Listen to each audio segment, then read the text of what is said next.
조합제TV 시청자 여러분 안녕하십니까. 2020년 3월 24일 오전입니다. 조선일보 김대중 고문 전주필입니다. 이분은 아주 문장을 정확하게 쓰고 군더더기가 없습니다. 그리고 다른 사람 말을 인용해서 지면을 낭비하기보다는 자신의 이야기를 합니다. 그러니까 읽고 나면은 어떤 뼈대가 생기는 그런 글을 씁니다. 오늘은 황교안 유감이라는 제목의 칼럼을 조선일보에 썼는데, 이걸 읽어보면은 지금 총선을 앞둔 상황이 머리에서 이렇게 정리가 됩니다.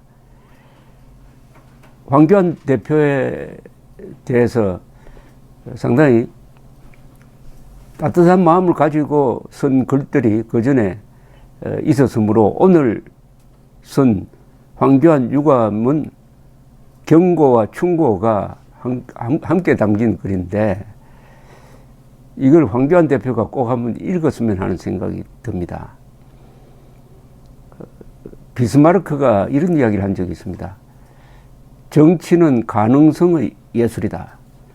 정치는 이상이 아니다. 가능한 범위 안에서 최선을 선택하는 것이다. 쉽게 말하면 차악이죠. 차악을 선택한다 이 말입니다. 한국 현실에서 지금 차악이 과연 있느냐, 선택이 최악밖에 없지 않느냐 하는 이런 지금 상황으로 몰려가고 있습니다.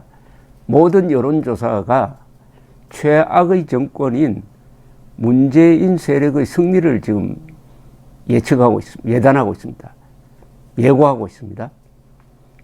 그 책임은 과연 누구에게 있느냐? 김대중 고문은 황교안 미래통합당에게 묻습니다. 한번 읽어드리겠습니다. 제목이 황교안 유감입니다. 김대중 조선일보 고문 전주필.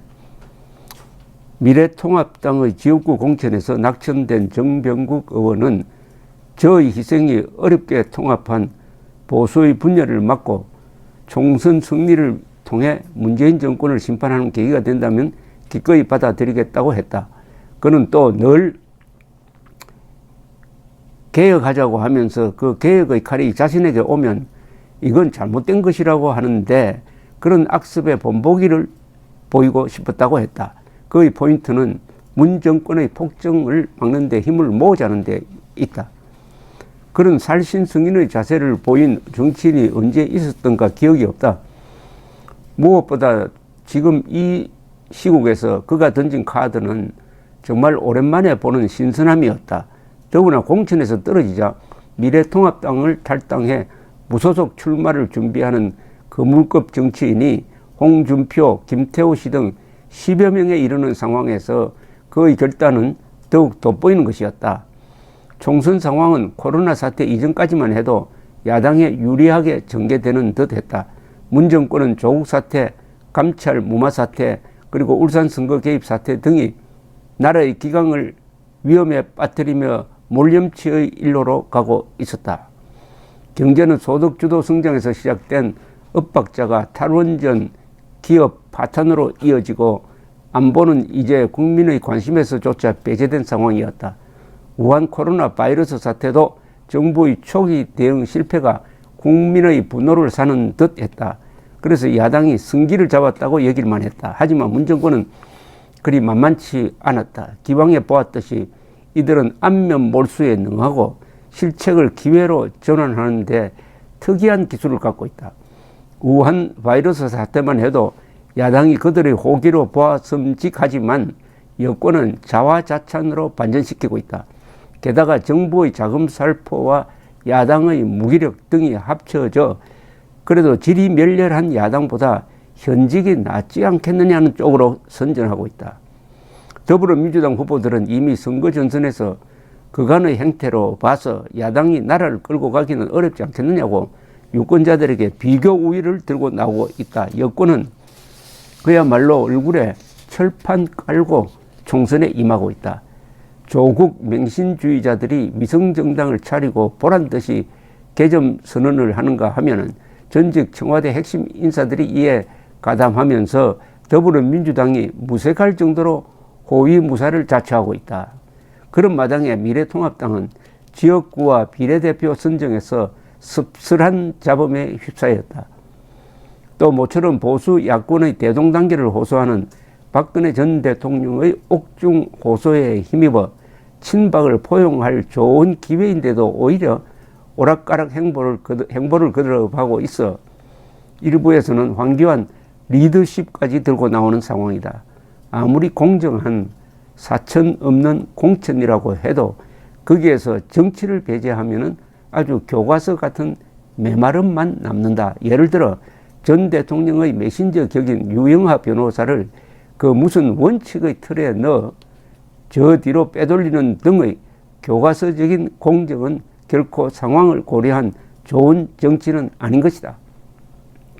황교안 대표는 무소속 출마자들을 향해서 유혹을 내려놓고 소탐 대실하지 말라고 말했다. 그러나 그것은 아무런 대안이나 해결책의 제시 없이 어디까지나 말에 그치고 있다. 이탈자들을 만나 간곡히 설득하는 대접도 없었던 것 같고 그들과 신인들을 가산점을 주는 방식으로라도 경선에 붙이는 대안도 모색하지 않았다. 선대위원장 영입한다고 엉뚱한 곳을 헤맨 것도 그렇다. 그러면서 밀실정치, 개파 공천 없었으면 그것이 장땡인가. 역대 선거 때마다 수십 차례 있어온 일이지만 선거에서 패배한 당 지도부는 언제나 물러갔다. 그것이 관례였다. 황 대표의 지도부도 이번 총선에서 지면 그 자리를 유지하기 어려울 것이다. 그렇다면 지금 야당이 기로에 선 마당에 못할 일이 무엇이겠는가? 할 수 있는 모든 정치력을 발휘하고 난 뒤라면은 정치인으로서 보람이라도 있을 것이다. 야당이 문 정권의 실정과 폭정을 딛고도 4.15 총선에서 승리하지 못한다면은 이 나라의 정통 보수와 진정한 진보의 미래는 더 이상 기대할 것이 없다. 지금 우리가 겪고 있는 정도의 실정이었으면은 과거 같으면은 어느 정권도 유지되지 못하고 국민의 심판을 받았다. 그럼에도 미래통합당이 총선에서 패배한다면 그 책임은 오로지 미래통합당의 불능과 사명감 상실에 있다. 이 땅의 좌파 정치는 그들의 욕심대로 상당히 오랜 기간 계속될 것이며 야당과 지도부는 대한민국 정치 역사의 오명으로 오랫동안 남을 것이다. 이렇게 좋은 기회를 잡지 못하고 패배한다면은 황교안 대표는 자리를 유지하기 어려울 것이고 그것으로 끝나는 것이 아니라 역사의 오명으로 기록될 것이다 라는 이야기입니다. 그리고 구체적인 충고는 하지 않았지만은 지금 이 마당에 못할 일이 뭐가 있겠느냐?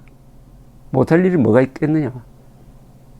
벼랑에 몰린 입장에서 살기 하면 죽기식으로 해야 되는 것 아니냐 하는 충고이고 특히 이 미래통합당이 유영하 변호사를 비례대표 후보로 탈락시킨 데 대해서 그것은 원칙을 지킨다면서 정치를 포기한 행위다. 왜 유영하 변호사를 한 사람 이름을 얹어가지고 박근혜 전 대통령으로 상징되는 세력과 손잡는 정도의 배려를 정치를 하지 못했느냐 하는 비판입니다. 그리고 경선을 통해서 중진 거물들을 컷오프 시켜가지고 인기를 얻으려고 하기보다는 그런 사람들에게 평점을 매길 때 조금 불리한 점수를 주더라도 신인들과 경선에 붙여서야 한다. 그렇게 해야 공정한 게임이 되고 그러면은 경선에 응한 다음에는 선거법에 의해서 경선에 떨어진 다음에 출마가 불가능하니까 그게 아주 페어하게 정리가 되는 것 아니냐 하는 아주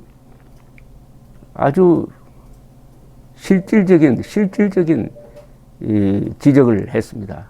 지금 미래통합당에서 컷오프 된 사람들 중에는 상당히 훌륭한 분들이 많아요. 경험 있는 분들도 많고 투사도 있습니다. 그런데 이분들이 무소속으로 지금 출마할 준비를 하고 있습니다.